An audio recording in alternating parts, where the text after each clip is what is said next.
Nightbitch isn't disturbing because a mother turns into a dog. It's disturbing because it refuses to soften what actually happens underneath that metaphor. The identity loss, the rage, the loneliness. And it dares to show a woman who adores her son and still can't stand her own life. Quick background for anyone walking in cold. She's credited only as Mother, a former artist, once shown in real museums, who gave up her career to raise her toddler son while her husband works away most weeks, leaving her a de facto single parent. One morning, her son calls her Fuzzy. Mama Fuzzy.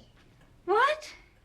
I'm not fuzzy. She finds a tuft of hair on her back. Whiskers follow, then teeth, then a tail.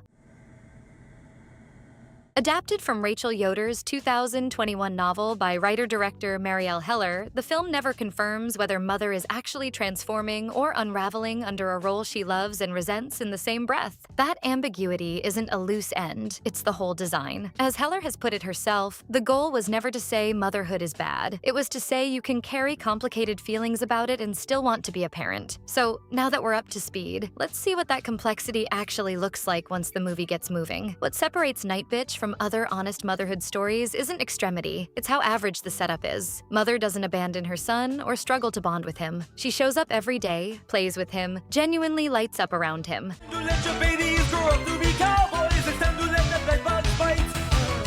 It's the repetitive stuff: breakfast, bath time, wrestling an overtired toddler into bed, where her joy runs dry. The film's argument is blunt. Not every second of parenthood is a joy, and admitting that doesn't make you a bad mother. It makes you a person. Of course, none of that lands if the person across from her doesn't hold up his end, which brings us to husband. Scoot McNairy's character isn't written as a villain. He's written as something arguably worse: oblivious. He calls raising his own son babysitting. I would meet up with my friends from grad school in the city tonight, right?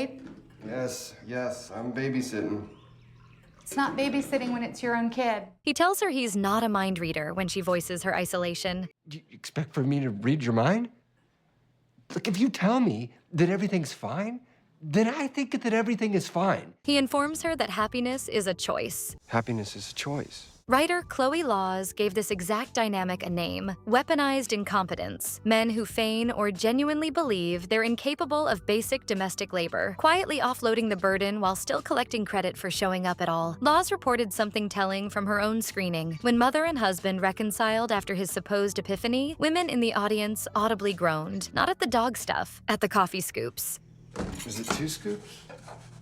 That same reversal, expecting one thing, getting handed the opposite, shows up again in how Mother sees other women. At first, she recoils from the seemingly perfect, put-together mothers at her library group, a modern echo of curated social media motherhood. But as her own transformation deepens, she realizes something. I was like a wild animal. They're dogs too. So is her own mother, glimpsed in flashback running feral through the woods before always coming back. The film's quietest insight might be its sharpest one, that other mothers, not old friends or husbands, are the ones who actually understand you in the trenches of parenting. Designing that metaphor was one thing. Actually committing to it on screen was another. The hardest thing Nightbitch had to pull off wasn't the prosthetics. It was tone, deciding how far to let the horror go. And by nearly every account, it didn't go far enough. Critics compared the transformation unfavorably to an American werewolf in London's committed, agonizing body horror, or to the Wolfman's slow burn dread. Here, the change into a dog happens across a handful of shots. The cat's death, killed on-screen in human form in the novel, happens off-screen in the film, only implied. One reviewer called the whole thing neutered. That word keeps coming back. Independently, across critic after critic, neutered, sanitized, not let off the leash. The novel is described as feral and vicious. The film, gentler, funnier, safer. Even Adam's big monologue, her attempt at a Barbie moment, gets compared unfavorably to America Ferrera's Barbie speech.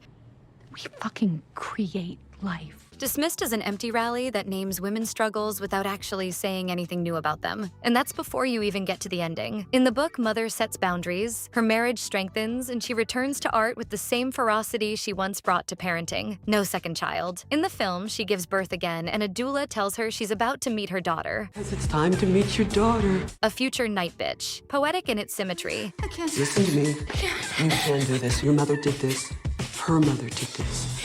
but read by more than one critic as a soft landing that undercuts the story's own rage. The film does go through a fair amount of pushback. For one Good Housekeeping writer who lived through postnatal depression, the film's central paradox landed as devastatingly true, that childbearing pulls you toward your most animal self, while motherhood is supposed to elevate you to your most composed, civilized self, and society gives you almost no time to bridge the two. Other critics pushed further still, arguing the real problem isn't that the film is too gentle, but that it's too shallow, that it never actually interrogates why women feel devalued as caregivers in the first place, settling for a mirror instead of an argument. Both critiques are reasonable. They just describe two different films, seen by two different audiences, in the exact same 2 hours. Maybe that split reaction is the most honest thing about Nightbitch. A film about a woman who can't decide whether she's losing herself or finally becoming herself was never going to resolve cleanly, and maybe it shouldn't have. What lingers isn't the tail or the teeth or the 8 nipples. It's the coffee scoops. Is it 2 scoops? Well, I do 3. It's the groan in the theater. It's a woman trying to tell you something true, somewhere between a werewolf metaphor and a domestic sitcom. So maybe the real question Nightbitch leaves behind isn't whether Mother turns into a dog. It's whether we're actually ready to hear what she's been saying the whole time, or whether, like Husband, we're just gonna keep asking how many scoops go in the machine. This is Ladies First, watching women in movies. If this kind of breakdown is your thing, like the video, subscribe to the channel, and I'll see you in the next one.